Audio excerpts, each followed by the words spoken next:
Pemirsa, pemerintah bersama masyarakat sipil perlu bekerja sama untuk merawat dan menjaga keberagaman di tengah berbagai ancaman terhadap pluralisme di tanah air, dan selain itu kematangan bangsa dalam menjaga ketahanan ideologi, politik, ekonomi, sosial budaya, serta pertahanan dan keamanan menjadi kunci merawat perbedaan.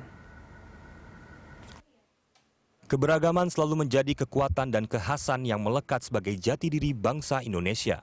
Perbedaan ras, agama, suku, adat, dan budaya menjadi pembeda kita dari bangsa-bangsa lainnya.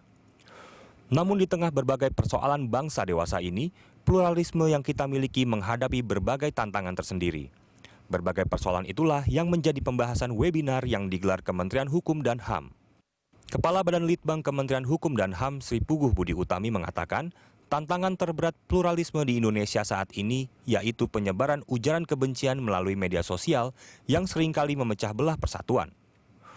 Untuk itu, edukasi dan kesadaran masyarakat tentang keberagaman harus menjadi perhatian utama semua pihak.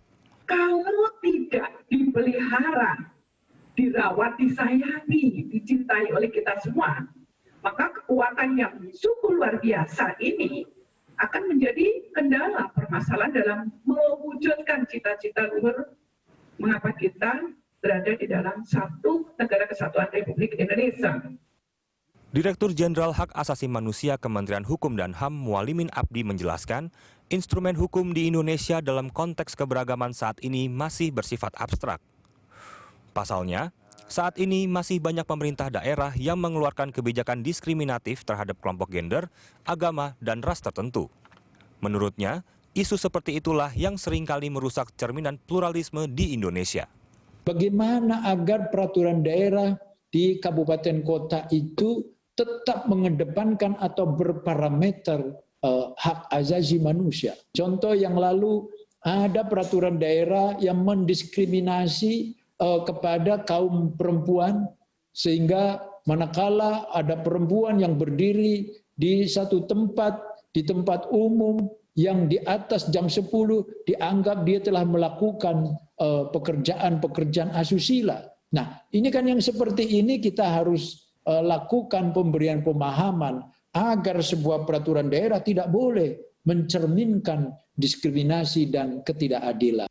Sementara itu, Gubernur Lembaga Ketahanan Nasional Republik Indonesia Lemhanas, Agus Wijoyo mengatakan, polemik yang muncul dari perbedaan dapat ditekan oleh ketahanan nasional. Menurutnya, kunci dari pemeliharaan pluralisme ada pada kematangan bangsa, menjaga ketahanan semua aspek ideologi, politik, ekonomi, hingga pertahanan dan keamanan. Fundamental ideologinya bagus, fundamental politiknya bagus, fundamental ekonominya bagus, sosial budaya dan pertahanan keamanan. Hanya apabila 5 aspek itu bagus, kita bisa mengatakan ketahanan nasional itu baik sebagai hasilnya, dan demikian mampu untuk merespons, mencegah dampak negatif dari pluralisme. Lewat serangkaian kegiatan ini, Kementerian Hukum dan HAM berharap masyarakat dapat terus merawat keberagaman. Merawat keberagaman menjadi instrumen penting untuk tetap mempertahankan kebinekaan Indonesia.